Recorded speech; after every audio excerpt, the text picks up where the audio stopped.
अस्सलाम वालेकुम। Welcome to computer tutorial hub. आज हम डेटाबेस के एमसीक्यूज़ आपके सामने लेकर आए हैं। 31 से लेकर 60 एमसीक्यूज़ होंगे हमारे पास इस लेसन में। टोटल 30 एमसीक्यूज़ होंगे। इससे पहले हमने पिछले लेक्चर में फ़र्स्ट 30 एमसीक्यूज़ जो हैं वो डिस्कस किए थे।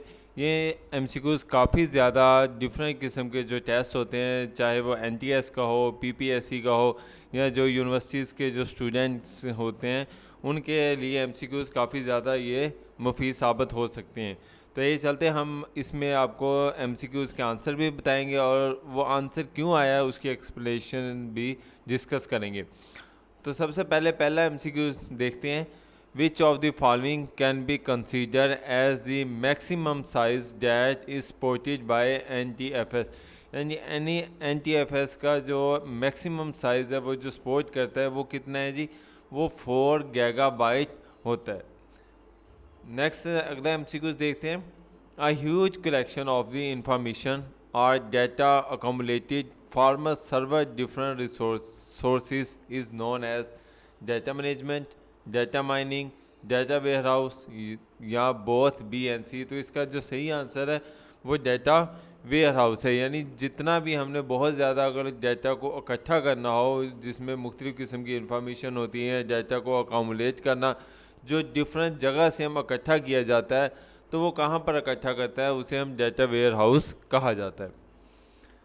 नेक्स्ट एमसीक्यू है which of the following can be use to exact और फिल्टर। यानी फिल्टर का मतलब यानी जो डाटा पड़ा हुआ है ना उसमें से हमारी रिक्वायरमेंट के मुताबिक डाटा को एग्जैक्ट हासिल करना, तो वो क्या कहलाता है? यानी वो डाटा रेजिडेंसी, डाटा रिकवरी या डाटा माइनिंग या बोथ बी एंड सी। तो डाटा माइनिंग इसका सही आंसर। डाटा माइनिंग का मतलब है काट छाँट करना, यानी अपनी रिक्वायरमेंट के मुताबिक जो डाटा आप एक्सेस करोगे। मिसाल के तौर पर 50 स्टूडेंट हैं, उनमें से किसी 3 स्टूडेंट को आपने बुलाना है, तो वो 3 स्टूडेंट को जो नाम आप दोगे वो क्या कहलाएगा? वो डाटा माइनिंग कहलाएगा। उसके बाद which of the following is refer to the copies of the same data या information occupy the memory space at the multiple space. यानी अगर कोई भी डाटा जो है वो सेम डाटा हो या इंफॉर्मेशन जो है वो कॉपी की हो एक से ज़्यादा जगह पर, तो वो क्या कहलाती है? वो जो है वो डाटा रेजिडेंसी कहलाती है। यानी अगर एक डाटा को, अगर मिसाल के तौर पे एक स्टूडेंट का डाटा है वो अपने हार्ड डिस्क के अंदर यानी या अपने सॉफ्टवेयर के अंदर 3 से 4 दफ़ा रखा गया है, तो वो फजूल होता है, क्योंकि डाटा तो एक ही दफ़ा रखा जाता है। 2 दफ़ा या 3 दफ़ा रखना जो है वो डाटा रेजिडेंसी कहलाता है। यानी डाटा रेजिडेंसी का मतलब किसी भी डाटा को बार बार एक जगह पर या एक से ज़्यादा जगह पर रखना। नेक्स्ट है जी which of the following is not a characteristics of relational database model. तो यानी रिलेशन डेटाबेस मॉडल की कौन सी करेक्टरिस्टिक्स जो है वो नहीं है? तो इसमें टेबल, कम्प्लेक्स मल्टीपल रिलेशनशिप और रिकॉर्ड जो है ये तीनों जो है ये रिलेशनल डेटाबेस मॉडल की है। रिलेशन डेटाबेस मॉडल का मतलब होता है कि डिफरेंट डाटा को, डिफरेंट टेबल्स को एक दूसरे के साथ अटैच करना, यानी एक एंटिटी का दूसरी एंटिटी के साथ रिलेशन जो है वो जोड़ा जाए, तो वो रिलेशन डेटाबेस मॉडल कहलाता है। लेकिन जो ट्रीज़ है वो ट्रीज़ जो है वो डिफरेंट होती है बाकी इन तीनों से, इसलिए इसका सही आंसर यही है, ट्री। नेक्स्ट हम देखते हैं field is otherwise called as the record. तो इसका सही आंसर जो है वो डाटा टाइप है। Next 7 MCQ, table can have only one.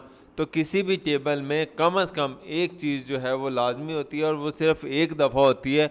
वो क्या कहलाती है? वो प्राइमरी की कहलाती है। प्राइमरी की का मतलब यानी जो यूनिक होती है, जो एक से ज़्यादा दफ़ा नहीं आ सकती और वो मस्ट होती है। उसके बाद है a field can be called as in relational contact. यानी फील्ड को हम क्या कहते हैं रिलेशनल कॉन्टैक्ट में? तो फील्ड को हम एट्रीब्यूट भी कहा जाता है।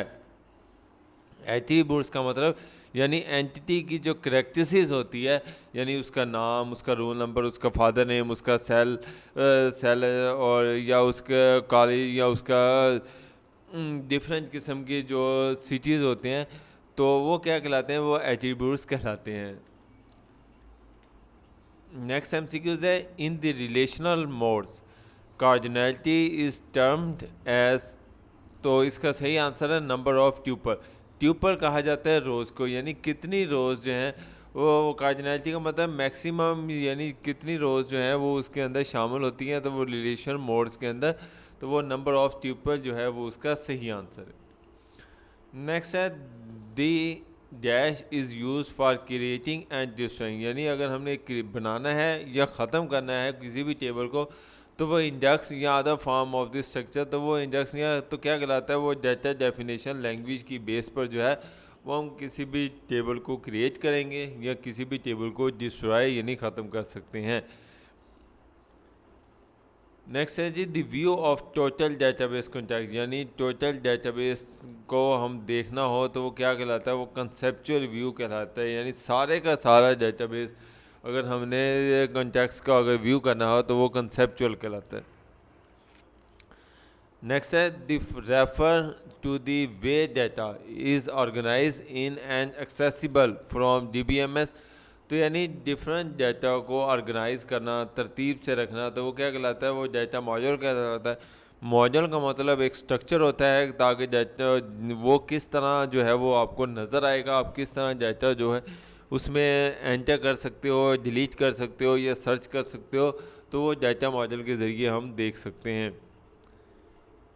Next MCQs, architecture of the database can be viewed, यानी जो आर्किटेक्चर होते हैं यानी किसी भी डेटाबेस मॉडल के, वो 3 होते हैं, इसलिए इसे 3 लेवल आर्किटेक्चर भी कहा जाता है। तो 3 लेवल आर्किटेक्चर जो हैं वो 3 हैं, वो कौन सा, एक कंसेप्चुअल लेवल है, ठीक है जी, उसके बाद इंटरनल है और दूसरा जो है एक्सटर्नल लेवल है। नेक्स्ट एमसीक्यूज देखते हैं, introduce the relation database rules, तो डेटाबेस जो रिलेशन डेटाबेस रूल्स है वो किसने इंट्रोड्यूस करवाया, तो EF कोड जो है ये एक साइंटिस्ट था जिसने जो है इंट्रोड्यूस करवाए थे। Next 15 MCQs, in the relation module relational are terms है, तो रिलेशन जो है किसकी टर्म्स है, रिलेशन जो है वो टर्म टेबल की टर्म्स है। टेबल यानी 2 या 2 से ज़्यादा टेबल्स को अगर हम आपस में एक दूसरे के साथ अटैच करते हैं तो वो रिलेशनल डेटाबेस मॉड्यूल या रिलेशनल मॉड्यूल कहलाता है।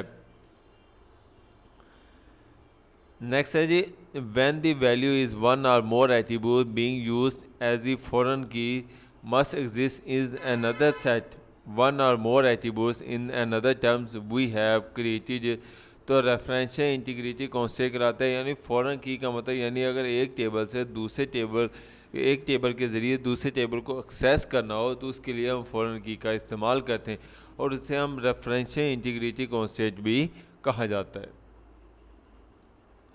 नेक्स्ट है जी, in the architecture of a database system external level is the, external level में हम क्या कर सकते हैं, एक्सटर्नल लेवल में जो है वो व्यू लेवल जो है वो देखा जाता है, यानी external physical level, logical level या कंसेप्चुअल लेवल। तो आर्किटेक्चर डेटाबेस सिस्टम जो एक्सटर्नल लेवल है वो हमारा व्यू लेवल कहलाता है।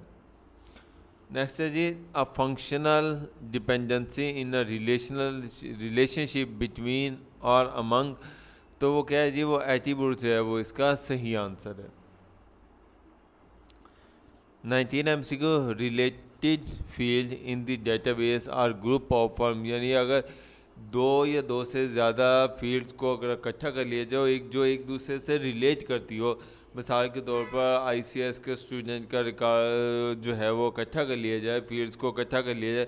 मिसाल के तौर पर कोई स्टूडेंट है, स्टूडेंट की फील्ड्स को होती हैं, क्या होती है, उसका नाम होता है, उसका फादर नेम होता है, उसका रोल नंबर होता है, उसकी फ़ीस होती है, उसकी क्लास होती है, उसका सब्जेक्ट होता है, ठीक है जी।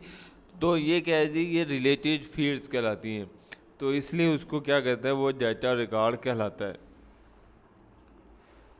नेक्स्ट है जी, in dash is a table have more than 1 set of attributes that could be chosen as the, तो कैंडिडेट की जो है इसका सही आंसर है, कैंडिडेट की जो है वो table have more than 1 set attributes कहलाती है, यानी अगर एक टेबल के अंदर एक से ज़्यादा प्राइमरी की आ जाएं तो उनमें से जिस प्राइमरी की को, यानी जो यूनिक की होती है उसको जो आप सिलेक्ट करते हो वो की जो है वो कैंडिडेट की कहलाती है, और जिसको आप सिलेक्ट नहीं करते वो आपकी अल्टरनेट की जो है वो कहलाती है।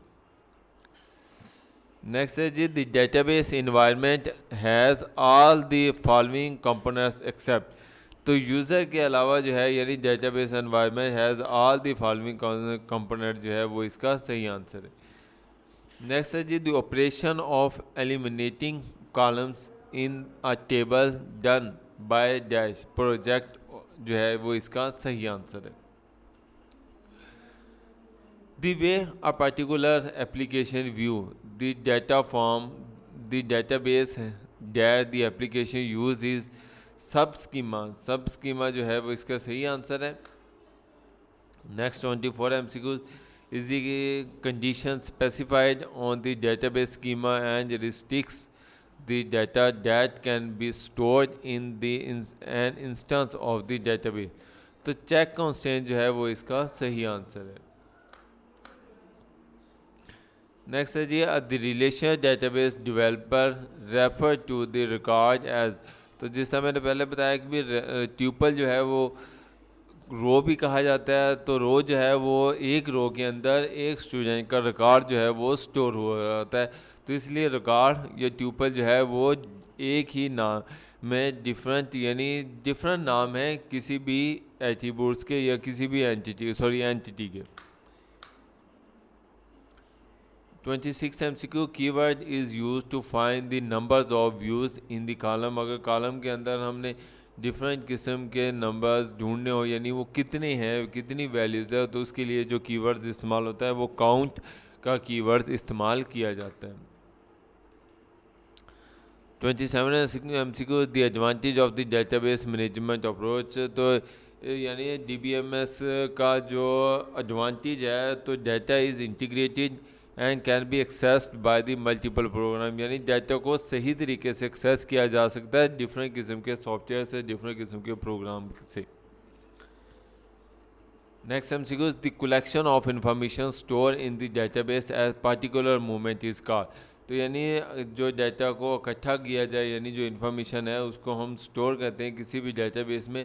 तो किसकी बेस पे यानी उससे क्या कहलाता है वो इंस्टेंस ऑफ द डेटाबेस कहलाता है। यानी इंस्टेंस का मतलब यानी जो किसी भी डेटाबेस के जो टुकड़े होते हैं जो पार्ट्स होते हैं जो हिस्से होते हैं उसे हम इंस्टेंस ऑफ द डेटाबेस कहा जाता है। 29 MCQ data independence means. Data independence का मतलब है यानी डाटा को एक जगह से दूसरी यानी एक डाटा दूसरी डाटा से सेपरेट हो।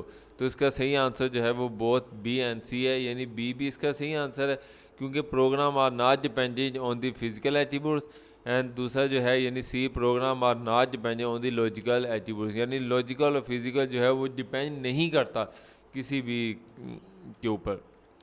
लास्ट MCQ 30 MCQ कहते हैं a dash is use to define overall design of the database. तो ये स्कीमा के ऊपर जो है वो ओवरऑल जो है वो डिपेंड कर रहा होता है। उम्मीद है आपको आज का लेक्चर समझ आया होगा। किसी भी टॉपिक समझ ना आए हो तो आप मुझसे इस ईमेल एड्रेस पर या जो मेरा यूट्यूब का चैनल है कंप्यूटर ट्यूटोरियल हब इस पर कमेंट्स करके पूछ सकते हैं। अपना ख्याल रखिएगा। अल्लाह हाफिज़ फ़ी अमानिल्लाह।